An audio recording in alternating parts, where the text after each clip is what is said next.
Settingiilee Facebookaa keessaa kan hedduun keessa waliin rakkataa jirtan waa sadiin isin agarsiisa. Hedduutu akka isin fayyada jedheetii yaada. Sakuriitii Facebookaa keetiitiif hedduutu akka murteessaadha. Akkasuma Facebookaa kiyyanaaf sirraa hudida jettanii warra karaa kanatti rakkattanis furmaata irraa argattan jedheetii yaada. Warran beekne qofaaf nafaana tura. Ammoo akaawuntii kanarratti waa'ee barumsaa kana maxxanseen beeku nama hedduu bira ga'u. Akaawuntiin nama hedduu bira geessisuu danda'u uggura qaba. Baatii 3 na ugguraniiti jiranii. Hangasi kanuma irratti waan tokko isiniif maxxansa waan ta'eef akka nama hedduu bira ga'uuf yoo ergatan immoo hedduutu kana gammachiisa. Tole Facebookaa keenyarra ni galla. Sarara gara mirgaatiin jiru kanarratti ni tuyna. Setting inni privacy ta'e jala kanarratti tuyna. Setting irratti tuyna. Seymour filanna. Password and security filanna. Login alert ka jettu kana filanna. Facebookaa kiyya filadha.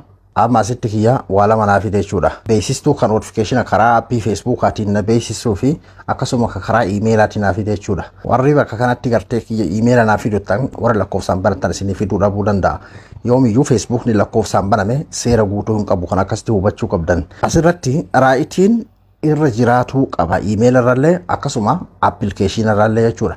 Inni kun maaliif nu fayyada? Facebookiin kee yoo bakka biraatii tuttuqame Facebookni bakka akkanaatii seenameeti jira hayyamee hin hayyamin ka jedhu notification si beeksisa karaa emailaatii fi akkasuma applicationumatti fayyadamaa jirtu ka Facebookaa san irratti siif dhufaa jechuudha. Kanaafuu yeroo san daddaftee tarkaanfii biraa akka fudhattuuf si gargaaraa jechuudha. Lamaffaadha bakkuma kanarraa osoo hin deemine yoo as keessa emaila lama qabaatte emaila sadi qabaatte yookiin ammoo lakkoofsa lama lakkoofsa sadi qabaatte ati waan asirratti irratti raayitii haala kanaan ta'eetiin jiru yeroo takka osoo atiin godhinillee ofiinillee jiraatu danda'a irratti jiraate fakkeenyaaf amma dura akkaataa itti emaila lama sadi yoo Facebookaa keessaa qabaattan yookiin ammoo ka duraan bade emaila bade keessaa balleessuu yeroo barbaaddan je'ee amma dura isin barsiisee ture namoonni hedduun keessaa nuuf bahuu dide jettan yoo haala kanaan raayitiin irra jiraate hin bahuu jechuudha. Eegutti jira waan ta'eef qophaa'ee jira waan ta'eef bakka qophaa'ee banaa taa'utti jirutti siif baduu hin danda'u jechuudha. Kanaafuu maal godhuu qabdaa? Asiin notification kana irraa balleessitee viidiyoo amma dura kan barsiise Muhammad Ali jala dhayitanii ilaaltan jechuudha.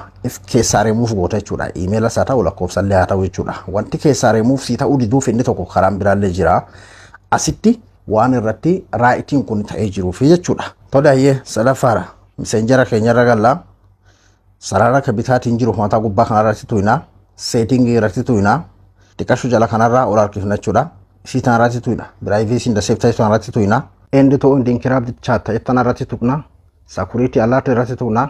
Manage security alert irratti tuqna. Isii tana banuu fi qabdaa jechuudha. Chaatii kee, messenjera kee waan godhamu kamiyyuu iccitiidhaan akka godhamuuf si gargaaraa jechuudha. Akkasuma ammoo as jalatti fakkeenyaaf namoota hagamtu Facebookaa kee kana yoo namni biraa login godhee jiraate namni biraa yoo seenne jiraate messenjera kana keessatti kun akkuma gaataa kana view all login tattan jalatti jechuudha isin agarsiisaa jechuudha.